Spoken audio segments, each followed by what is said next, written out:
안녕하세요, 찰리브라입니다.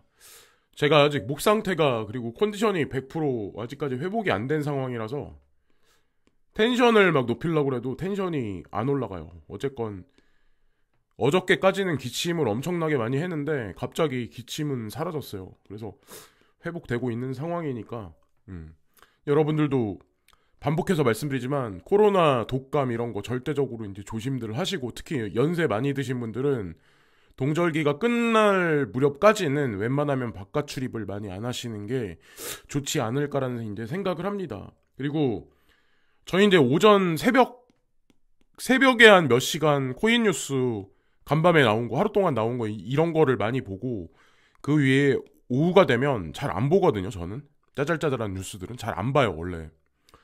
근데 어저께 이제 제가 몰랐는데 간밤에 이 후오비 거래소 같다, 지금 뭐 이게 뭐 파산할 수도 있다 이런 거 같다, 또 이제 바이낸스에서 또 이 후오비로 또 그게 또 넘어갔더라고요. 그래서 지금 코인텔레그래프 코인데스크를 보니까 어저께 뭐 후오비 거래소에서 많은 뭐 USDT와 USDC, USDD가 많이 인출이 됐다, 뭐 이런 이더리움 체인을 통해서 뭐 이런 얘기들이 있더라고요. 거기 그래서 그 얘기가 있으니까 트론이 좀 많이 가격이 빠졌더라고요. 그래서 실은 2023년에 어떻게 보면 중국이 핵이 될 수도 있는데, 사실은 이 핵이라는 의미를 잘 보셔야 되는데, 지금 시점에서 왜 이런 뉴스들이 왜 쏟아지는지, 바이낸스에 관한 어떤 그런 얘기들, 거기다가 뭐 여기 보면은 하루에 6천만 달러 토큰이 뭐 유출됐다 이런 얘기, 당연히 불안할 수밖에 없죠. 예.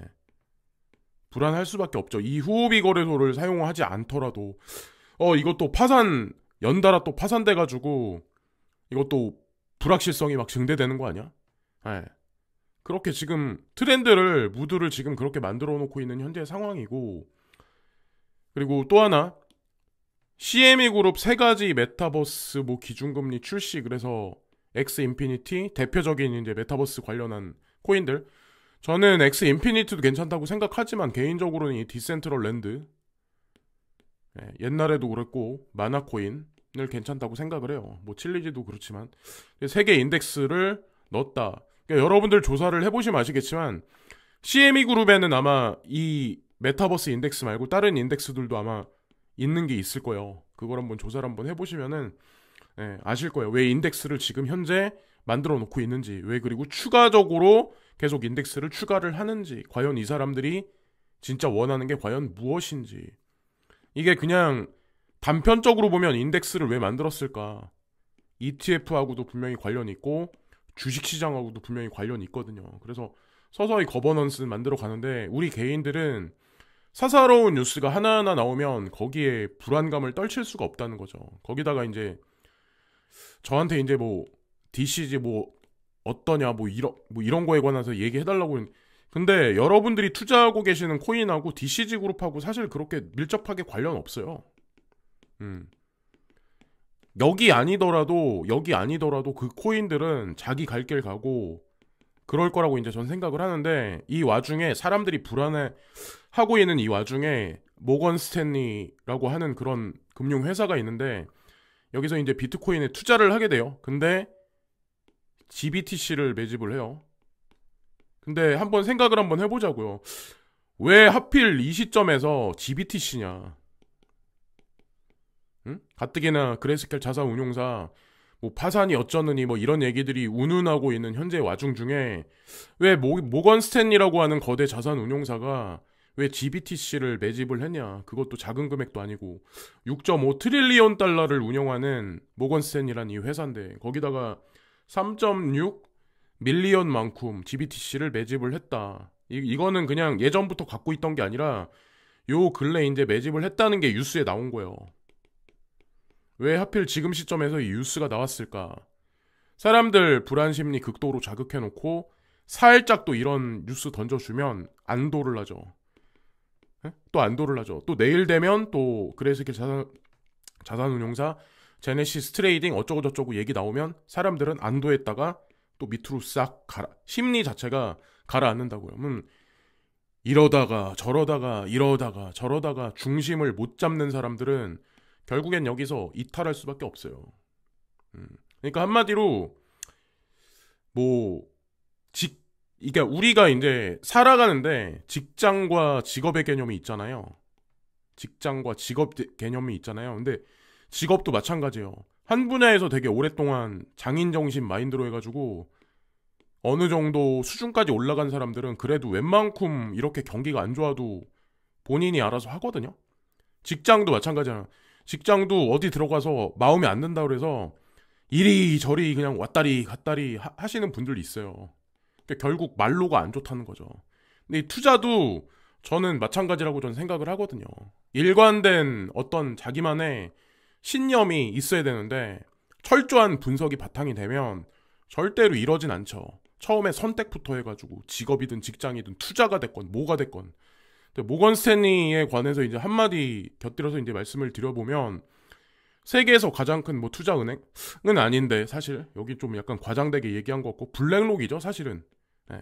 세계에서 가장 큰 자산 운용사는 블랙록이고 여기는 뭐 투자 은행이라고 그랬는데 은행이라고 치고 모건 스탠리는 은행이니까 글로벌 금융 서비스 업체이다. 그래서 덧붙여서 이제 말씀드리면 JP 모건 소속의 헨리 S 모건이 파생돼서 나와서 모건 스탠리를 창업을 했다. 제가 조사해서 알기로는 JP 모건에서 초반에 모건 스탠리에 자본 주입을 했던 걸로 알고 있어요. 그래서 중간에 안 좋은 일이 이제 생겨가지고 리먼 브라더스 파산 위기 때 이때 잠깐 기우뚱했는데 이때 여기 보면 미쯔비시 UFJ 파이낸셜 그룹이 24% 지분을 투자를 하면서 회생됐다라는 얘기가 있더라고요. 그러면 지금 이번에 모건 스탠리가 GBTC 매집한 거에 관해서도 미쯔비시 파이낸셜 그룹이 어느 정도는 방향성 설정에서 좀 기여를 한 게 아닌가라는 추측을 한번 해볼 수 있고, 자 그리고 뭐 저는 이제 뉴스를 보면서 아니면 뭐 이런 생각 저런 생각 되게 많이 하거든요. 근데 제가 항상 말씀드리지만 우리가 보고 있는 눈앞에 보이는 뉴스가 전부가 다 아니다. 100% 진실일까? 이런 생각을 전 옛날서부터 되게 많이 했었거든요. 사람들은 어릴 때부터 그렇게 교육을 받았기 때문에 뉴스에 뭐 예를 들어서 방송 3사 SBS, MBC, KBS에서 예를 들어서 뭐 중앙일보 이런데 동아일보 이런데 그런 데서 무슨 뉴스가 나오면 그거를 100% 다 필터링 없이 전부 다 받아들이시는 분들이 상당히 많아요. 특히나 특정 뉴스에 관해서 그냥 거기 포커스를 맞춰서 수많은 뉴스가 쏟아질 때는 분명히 의심을 해봐야 된다는 거죠. 그럴 때는 의심을 해봐야 된다는 거죠. 이 제작자들이 분명히 있고 세상을 지배하는 자들 있잖아요. 우리는 뭔가 안 풀리면은 대통령 뭐 어쩌저쩌고 그런 얘기를 되게 대통령 때문에 안 된다, 내 인생 안 된다, 뭐 한국은 끝났다, 뭐 어쩌저쩌고 하시는 분들 되게 많잖아요. 근데 대통령이 모든 법안과 모든 거에 관해서 다 관여를 해서 이 사람들이 다 만들까요? 이 비하인드는 누군가가 분명히 있을 거란 말이에요. 중국의 시진핑 뒤에 그리고 미국의 바이든 행정부 뒤에 분명히 보이지 않는 숨은 세력이 분명히 있을 거란 말이에요. 이 사람들이 개인들이 부자가 돼서 여유로운 삶에서 여유로운 생각이 깨어나길 바라진 않아요. 지금과 같이 그냥 본인들이 컨트롤하기 좋게 그냥 하기를 원하지. 하여튼 이런 거를 이용한다는 거죠. 단계별로 해가지고 결국에는 우리가 뭐 매일매일 보고 있는 미디어를 통해서 그런 게 많이 있을 거고, 뭐 오늘은 예를 들어서 뭐 모건 스탠리가 GBTC 매집했다는 얘기 나오니까 안도를 하는데 또 내일은 또 다른 부정적인 얘기가 나오면 또 거기서 또 흔들흔들 거리는 거죠. 이게 일반적인 사람들이라는 거예요. 실패 결국에는. 하여튼 그렇다는 거. 그리고 아크 인베스먼트 실버게이트 지분 약 99% 매각. 그래서 제가 이걸 보면서 어떤 생각을 했냐면 그러면은 이 99%의 이 매각된 지분을 거대 금융사 중에 누군가는 매집을 해 가겠구나라는 생각을 했거든요. 이 실버게이트가 가상자산하고 관련돼서 제가 알기로는 유일한 은행으로 알고 있거든요. 미국에서. 그러니까 주식시장에도 아마 상장돼 있을걸요. 하여튼 지금 보니까 적대적 M&A가 됐건 뭐가 됐건 그런 일들이 되게 많이 수많이 비하인드에선 지금 많이 일어나고 있고, 뭐 이번에 FTX 파산 사건 이후로 많은 M&A들이 아마 지금 이루어지고 있는 것 같아요. 지금 현재 상황이.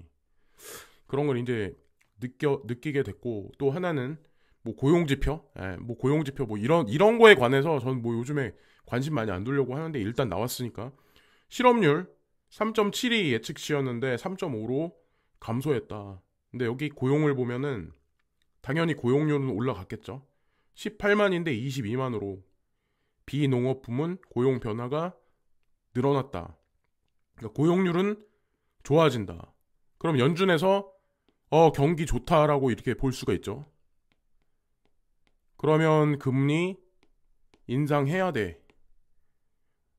금리 인상해야 돼라고 얘기 나오면 시장은 폭락해서 하락할 수밖에 없는데, 자, 그 시그널인데 여기 보면 자세히 봐야 되는데 제조업 급여 만에서 8,000달러로 8,000K로 떨어져요. 그리고 미국 평균 시간당 임금도 5.0%가 예측치였는데 4.6으로 임금이 떨어져요.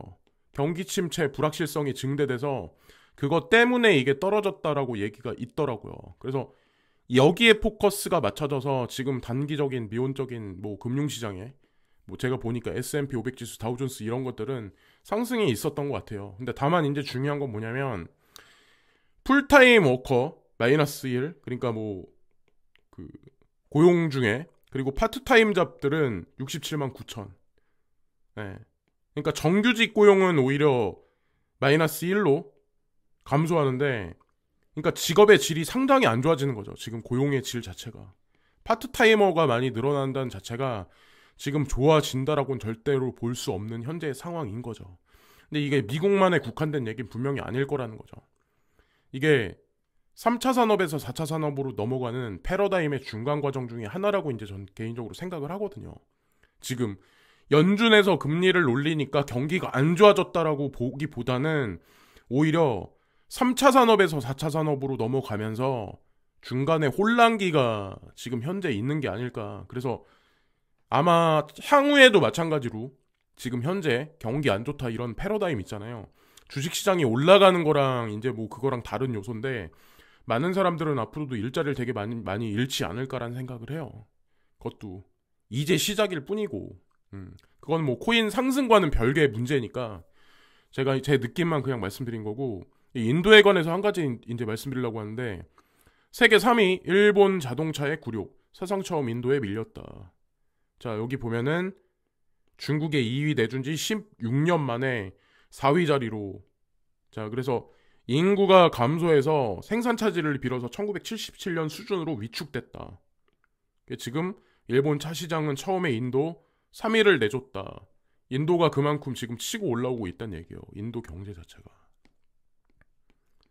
인구의 중요성이 점점 아마 대두되기 시작. 지금은 이제 인식을 잘 못하시는 분들이 많으시겠지만, 여기서 1년 지나서 한 2025년 정도 되면 아마 찰리 브라운이 그때 왜 그 얘기를 했었구나, 내가 인도 관련해서 투자를 해놨던 게 잘한 거구나라고 아마 그때는 확신을 다 하시지 않을까라는 생각을 합니다.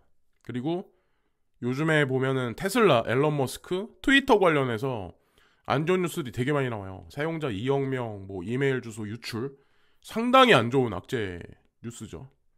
근데 이것도 사실은 제가 봤을 때는 트릭이라는 거죠. 이게 트위터가 지금 아직까지 뭐 뭔가를 발표를 안 했는데, 제가 이제 개인적으로 보기에는 계속해서 이런 뉴스가 나온다는 얘기는 뭔가 통수칠리를 만든다는 얘기거든요.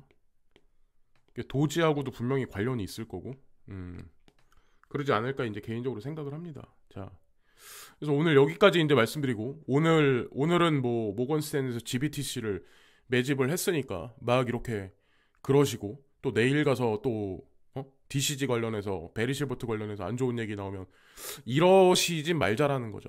예, 이러면은 진짜 사람 인생 죽도 밥도 안 돼요. 제가 늘상 말씀드리지만 일관성이라는 게 가장 중요하다라고 저는 생각하거든요. 무슨 일을 함에 있어서 투자를 포함해서 인간관계가 됐건 자기 직업 세계가 됐건 뭐가 됐건. 자, 오늘도 시청해주신 많은 분들께 깊이 감사드리고 오늘 하루도 좋은 하루 되세요. 감사합니다.